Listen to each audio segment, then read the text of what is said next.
I'd like to give a warm welcome to Jill Pritchard, who is one of our project partners that we're working with Housing Without Delay. And Jill has kindly come to speak to us about some of the preventative work that she does as a housing OT in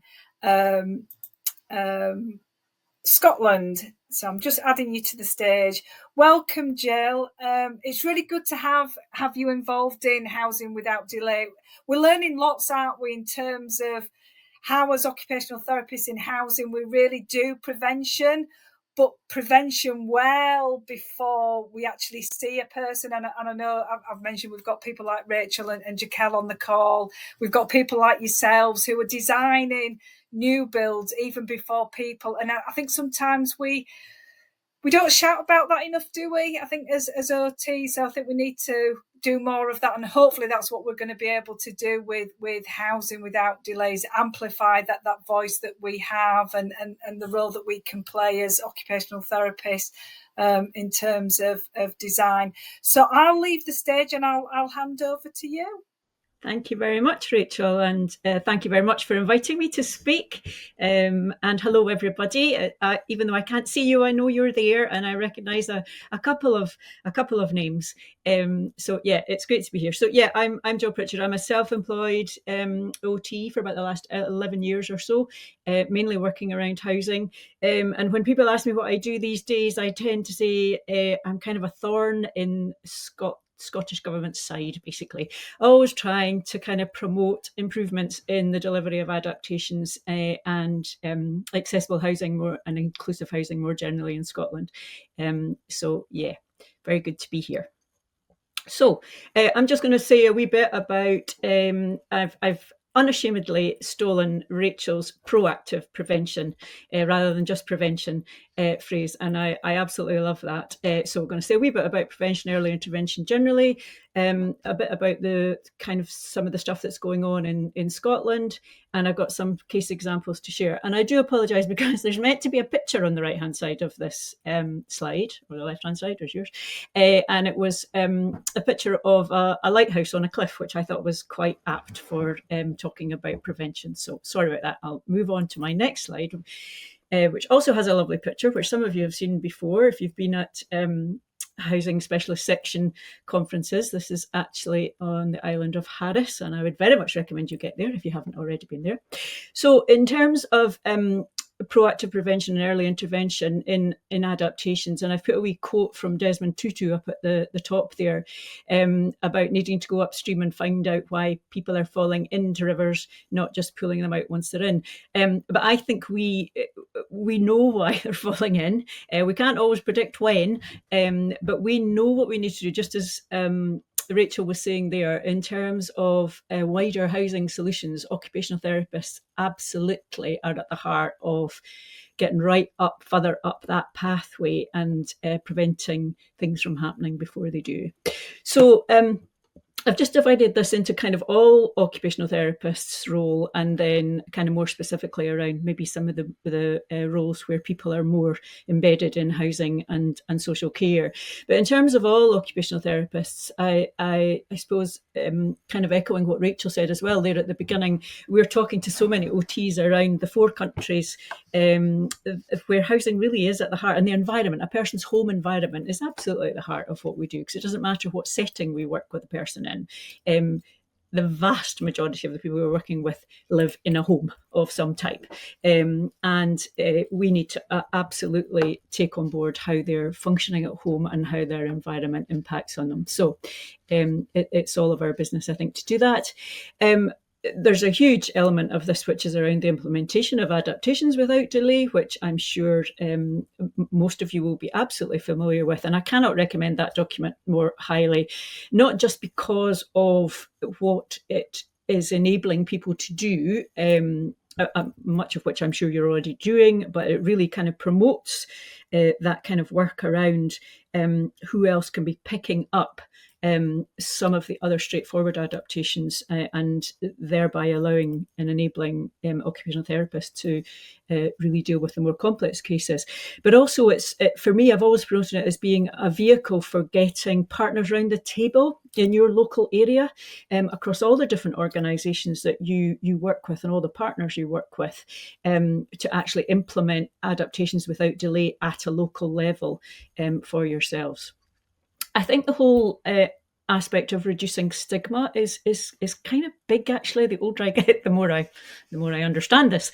None of us really want to kind of plan ahead in terms of thinking we might get older and we might not be so able to do things. And so that whole stigma around the provision of equipment and adaptations and technology, I mean, it is very much improving, but I think we really need to work hard to continue that journey.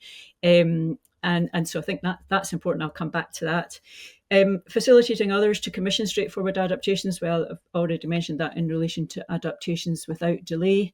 And again, that's so much about a partnership approach and agreeing how you implement that locally. I think the whole kind of facilitating self-assessment and self-selection, and again, lots of you will already be doing this around a range of equipment, technology, and adaptations. But the more we can empower people to kind of solve their challenges themselves, then that works better for everybody. It makes people feel better about themselves as well. And I think there's a lot more to be done in terms of working together across social care, health and housing, and indeed wider third sector partners to kind of integrate adaptations into pre-admission and discharge planning. And actually I added, after I'd already put these slides up on StreamYard, but I added in some of the specialist services as well. And I'm thinking there about things like early diagnosis of people who may be living with dementia, or people who are diagnosed as having deteriorating neurological conditions.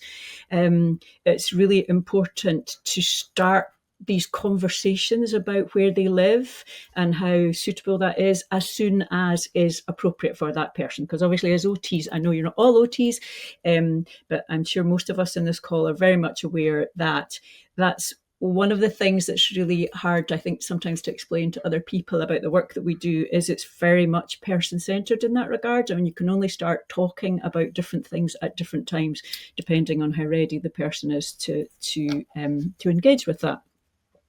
And then more specifically, where I've said where organisation structures and relationships support this, but I suppose I'm really pointing there to where occupational therapy roles are much more embedded around social care and housing and other community settings.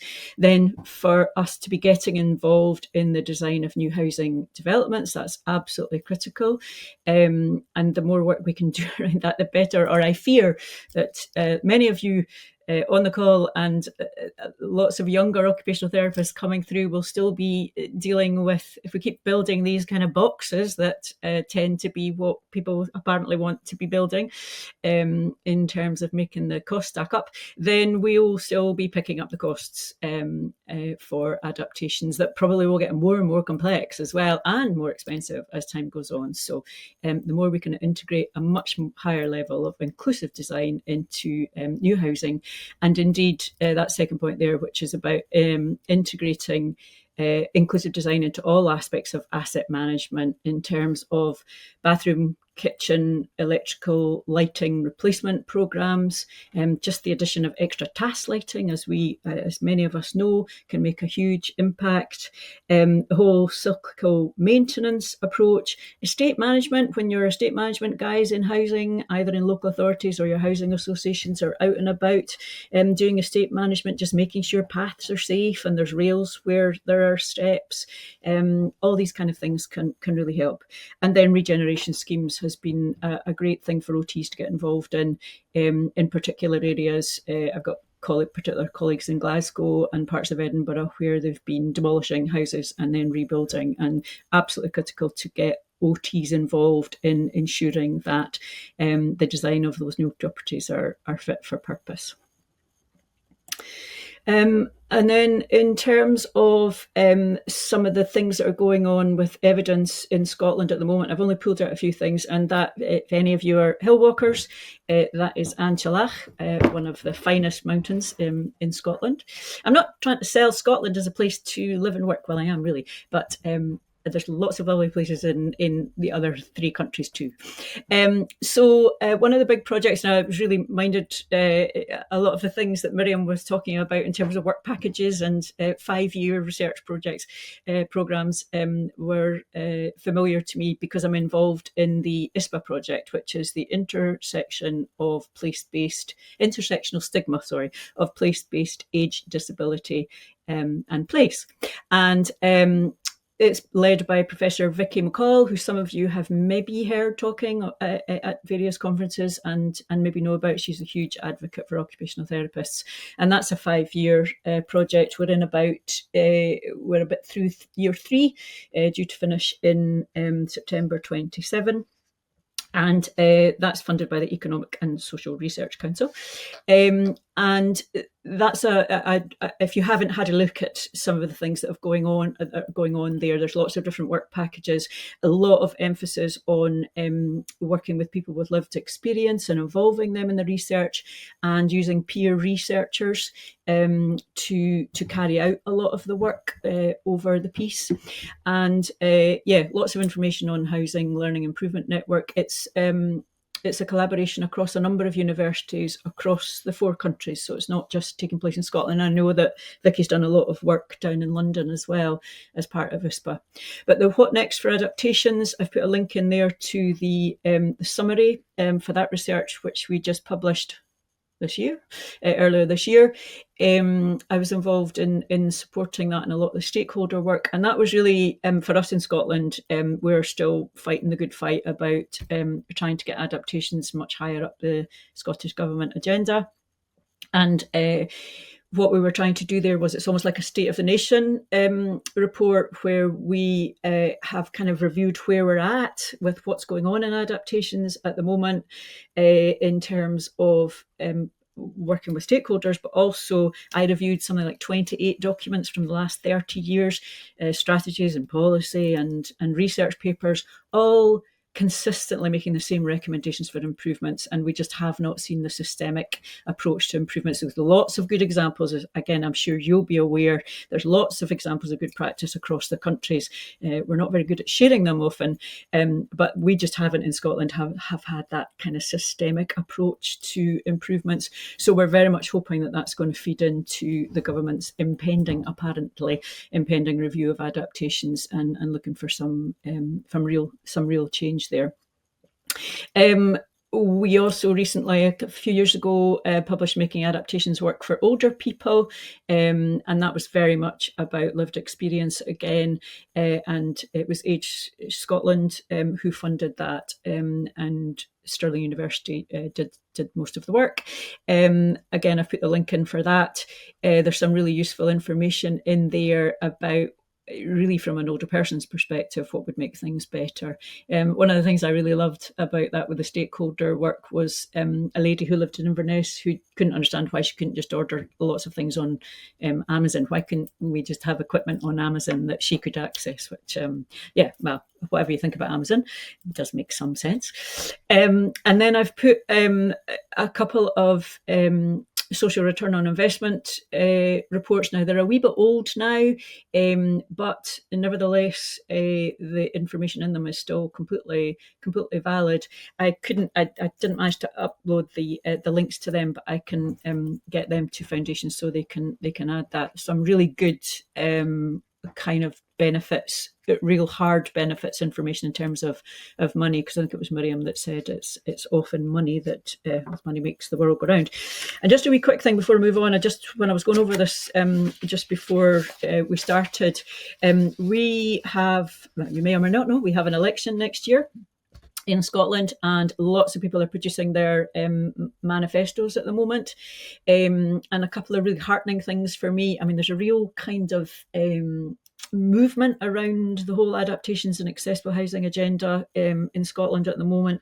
And the Chartered Institute of Housing published their manifesto last week, I think, and it's the first time I have seen explicitly, I think within 3 of their main themes, I think there's only 3, one of them is meeting changing needs, and that is all about the stuff that we are concerned with in terms of adaptations and inclusive and accessible design. So that's great. And Hanover Housing just published theirs today. It's in our Scottish Housing News. You can probably pick it up if you Google it. They're really kind of, it's a call to action for Scottish Government to future-proof our society, basically for an ageing population. And they're talking about savings of 500 million a year by taking a much more kind of future-proofing approach to housing and care and adaptation. So that's probably worth a look. And just again, I've just pulled out a few case examples of some of the stuff that we're doing in Scotland. And again, you will be doing a lot of these things too. Quite a lot of local authorities and health and social care partnerships around Scotland have self-assessment online tools. Fife have, it used to be called Smart Life in Fife because it was Smart Care, but they've changed it recently to Living Safely and Independently at Home in Fife, so people can go on, as I'm sure you know, and go through some questions and sometimes kind of find their solutions themselves or be referred on if they need some support or if indeed they need an actual referral for an occupational therapy assessment. And in Glasgow and the broader Equip You partners, they use Ask Sarah. And just another quick wee thing about Fife. I am sitting here in Fife and I did used to work there, but other local authorities are available. They also recently have, in partnership with their housing colleagues, have opened a shop front in Kirkcaldy which has housing advice, but they've also put in a demonstration a bathroom with a wet floor shower and some equipment and a stair lift on some stairs for people to go in and try, and it's right on the high street. And again, I'm sure lots of you will have had experience of different approaches to that, but yeah, it's probably something we used to have in the old days, but that's great that we've got it back again. Designing out adaptations in the Link Group. So the Link Group is one of the biggest kind of group structure housing associations in Scotland and has a development wing, etc. And they have an inclusive design team, and the manager is an occupational therapist, a colleague of mine, Angela Gardner, and she has really raised the level of inclusive design in their new build properties and has inputted into the asset management approach for all existing properties.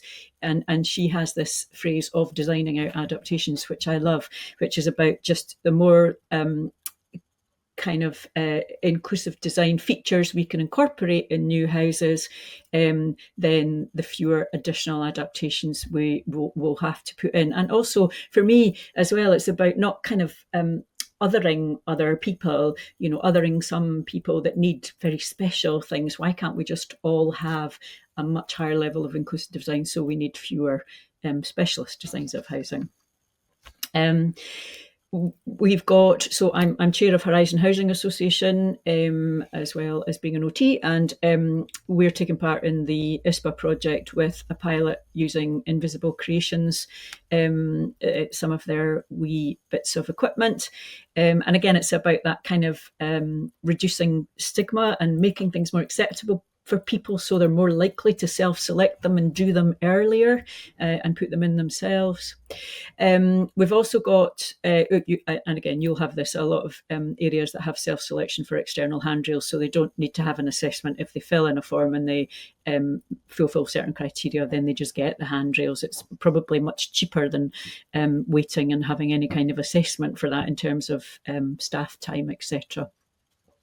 We've got a couple of local authorities and housing associations trying bathroom upgrades where they integrate wet floor shower drainage underneath the bath. So when they're doing the bathroom upgrades in existing houses, they put the wet floor drainage in and then put the bath on top, so that it's much easier to take that out again if people need it later.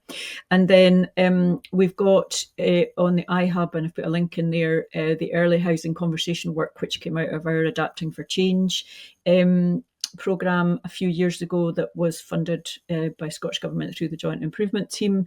And that early housing conversation work has been rolled out across quite a number of different areas in Scotland. And that's really just about encouraging all partners to take opportunities to have early housing conversations, whether it's the podiatrist that's in seeing regularly seeing a client to deal with their feet, but goes to their home and therefore knows their home situation, and taking any opportunity to instigate that conversation early, just thinking about, how are things with your house? What are you finding difficult? What's important? That kind of thing. But lots of other partners doing that, and that's seen some real benefits across the country. I'm sure there was more I was going to say, but I just wanted to quickly touch on, as Rachel said, we're currently working on the Housing Without Delay document toolkit, which this model will be familiar to you in terms of the triangle of the sort of universal needs at the bottom, the targeted needs, and then the specialist needs at the top.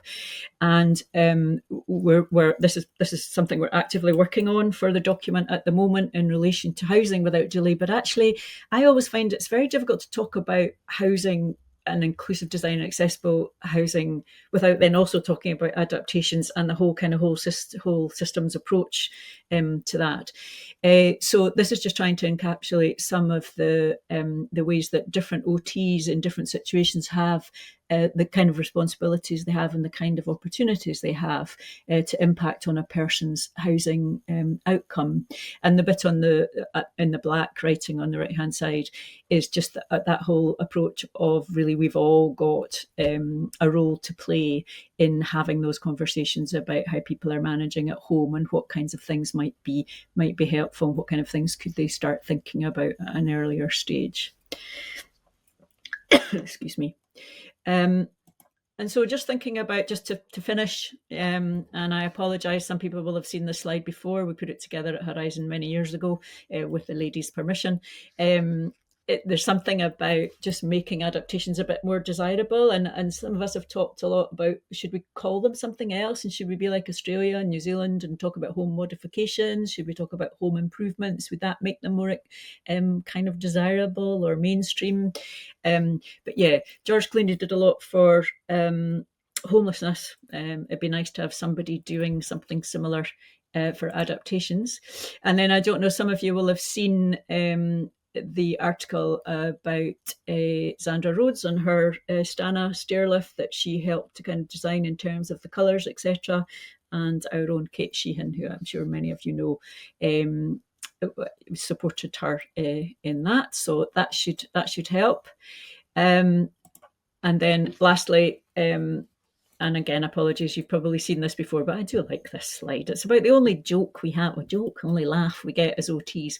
And I know in Britain, we don't really talk about bars in the shower, we talk about grab rails in the shower, but forgive me, if I was to have something that reduced stigma, that meant I would have it in my bathroom, I would love a bar like this. So thank you very much for listening. That was a bit of a whistle stop.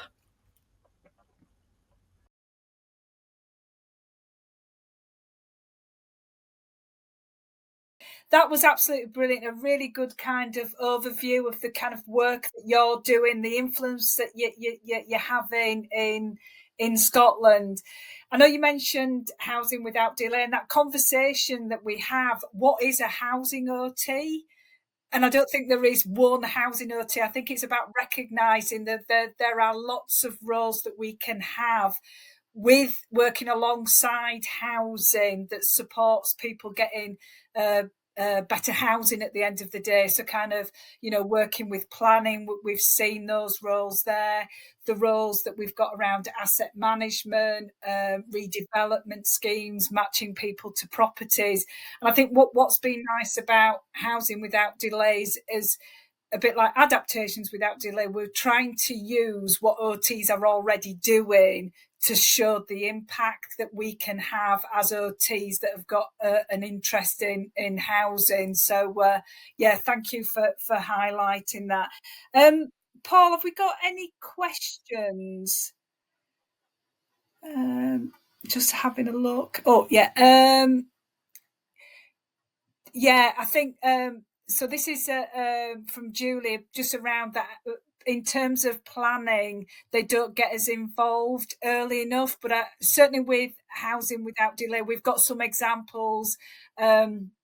Jaquel and Rachel at Wandsworth and Richmond that are already kind of working with planning departments, and again we've got that evidence now, not that we didn't have it before, but being able to show and use those case studies. So we're, as part of the operational toolkits, we're going to have case studies that give the exemplars of that work that is already being done, and the kind of impact that those roles have in terms of return on investment, cost savings, and those bits and pieces. This one, I found OTs also looking at housing assessments, allocations. Couldn't agree more. Sorry, I'm just looking at that one from Julie. Sorry, Rachel. Just the one about the large families, and that's a huge challenge right across all the countries. Lots of OTs are struggling with that. One, I talked to the OTs in Edinburgh, though, and they've got an empty homes initiative, and they've been looking at things like, they've been working with their housing colleagues, things like old janitors' houses, and houses that have come back into the local authority, and seeing what they can do there in terms of larger families. So that will be one of the things hopefully we can highlight, Rachel, in the Housing Without Delay. Yes, yeah. Looking for these opportunities, isn't it? Yeah, and like I said, that's what we try to do with Housing Without Delays, using what's already going out there, because there is so much good practice across all 4 nations, and really kind of shouting at that. So yeah, the problem is the budgets and where they sit as well. And again, I think it's about us having those strategic conversations, and from a leadership point of view, pointing out, because we are often as occupational therapists at that interface, aren't we, where you get caught up with a case and you're trying to, it's a social care need, but you're trying to use housing funding to meet that need. And I think it's about that leadership that we should have as occupational therapists to try to influence that. I don't know whether you've got any thoughts on that. Yeah, absolutely. I think, I'm sure we've come across some examples of where that's happening at the moment. I think the more evidence we can get about those benefits to health and social care colleagues, in terms of money, because that's what it absolutely comes down to. And we're in Scotland, you're probably aware, we've got our we had our integration of health and social care in 2014, and some of the partnerships have got that if they spend money on, I always use the example of, if you spend money on external handrails on steps, you'll save money on people falling and fracturing a hip, and then you've got a hospital admission and all of that. It's about these kind of examples, and really promoting that. And also it's about people's stories, I think, and getting people around the partners around the table with an illustration of a person's story. I think even with the politicians in Scotland, when they hear about the impact on an individual person or people, then it means something more on a human level. Do you know?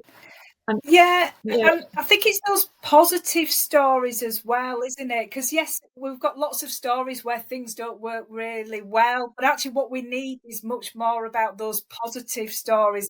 And again, I know I keep on harping on about it, but the positive stories that we're hearing through the work that we're doing, Housing Without Delay. And again, I know Helen Jones has just mentioned in her area that housing have got a budget to buy houses on the open market to deal with those complex cases. So there is some really good stuff that is happening out there, but it's how we as a community of occupational therapists kind of share those stories so that everybody benefits from that and we can use those cases. A huge thank you, Jill. As always, brilliant presentation.